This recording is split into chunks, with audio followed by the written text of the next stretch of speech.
ఈ క్షణం కోసం ఎన్నో నిద్రలేని రాత్రులు గడిపాను. ఈ రోజు ఎప్పుడు వస్తుందా అని ఎదురు చూస్తూ ఉన్నాను. కానీ ఆ రోజు రానే వచ్చేసింది. అయితే 'బిగ్ బాస్' హౌస్‌లోకి గ్రాండ్ ఎంట్రీ ఇచ్చేసింది కావ్యశ్రీ. అయితే 'బిగ్ బాస్' హౌస్‌లోకి కావ్యశ్రీ ఎంట్రీ ఇవ్వడానికి గల కారణం 'చిన్ని' సీరియల్ ప్రమోషన్. అయితే 'చిన్ని' సీరియల్ ప్రమోషన్ ద్వారా కావ్య అయితే ఒక సెలబ్రిటీగా 'బిగ్ బాస్' హౌస్‌లోకి ఎంట్రీ ఇచ్చేసింది. వీళ్ళకి కావాల్సిన మనిషిగా కాకపోయినా ఒక సెలబ్రిటీగా అయినా ఎంట్రీ ఇవ్వడంతో నిఖిల్ తనని చూసి చాలా ఆనందపడిపోయాడు. అయితే కావ్య కూడా నిఖిల్ దగ్గరికి వెళ్ళి మాట్లాడడం అయితే జరిగి ఉంది. అయితే ఈ రోజు కోసం ఎన్ని రోజుల నుంచి ఎదురు చూస్తూ ఉన్నాను కావ్య. నీకు అర్థం కావడం లేదు. మనం మాట్లాడుకొని చాలా రోజులు అయ్యింది. కానీ ఈరోజు మాట్లాడు కావ్య నాతో అంటూ ఎమోషనల్ అవ్వడం జరిగింది. దాని తర్వాత 'బిగ్ బాస్' హౌస్‌లోకి చిన్ని టీం మరికొంతమంది ఎంట్రీ ఇవ్వడం జరిగింది.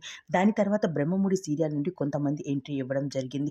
అలానే 'ఇల్లు ఇల్లాలు పిల్లలు' ఆ సీరియల్ నుండి మరికొంతమంది సెలబ్రిటీస్ అయితే ఎంట్రీ ఇవ్వడం జరిగింది. ఇలా ఒకరొకరు సీరియల్ ప్రమోషన్ కోసం 'బిగ్ బాస్' హౌస్‌లో ఉన్న టాప్ ఫైనలిస్ట్ దగ్గరికైతే ఎంట్రీ ఇవ్వడం జరుగుతూ ఉంది. అయితే వీళ్ళని చూసి హౌస్‌లో ఉన్న ఫైనలిస్ట్ కూడా ఆనందపడిపోతూ ఉన్నారు. కానీ నిఖిల్ మాత్రం ఆనందానికి అవధులు లేవనే చెప్పాలి. ఎందుకు అంటే కావ్య ఎంట్రీతో.